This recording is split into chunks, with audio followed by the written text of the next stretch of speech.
Chittagong reporters association CRA এর মাসিক সভা অনুষ্ঠিত হয়েছে। শনিবার সন্ধ্যায় সিআরএ কার্যালয়ে সংগঠনের সভাপতি সোহাগ আরেফিনের সভাপতিত্বে ও সাধারণ সম্পাদক নুরুল আমিন খোকনের সঞ্চালনায় এই মাসিক সভা অনুষ্ঠিত হয়। এতে প্রধান অতিথি হিসেবে উপস্থিত ছিলেন দৈনিক কালের প্রতিচ্ছবির সম্পাদক আল মামুন।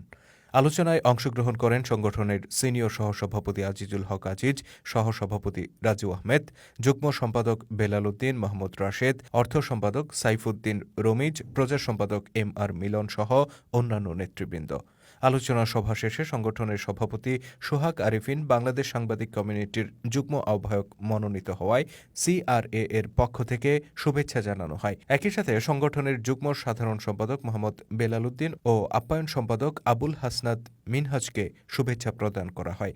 সে সাথে জুলাই আগস্ট ছাত্র আন্দোলনের বস্তুনিষ্ঠ সংবাদ প্রচারের উদ্দেশ্যে যারা জীবনের ঝুঁকি নিয়ে সরাসরি মাঠে কাজ করেছেন তাদেরকে সংগঠনের পক্ষ থেকে সম্মাননা স্মারক প্রদান করা হয়।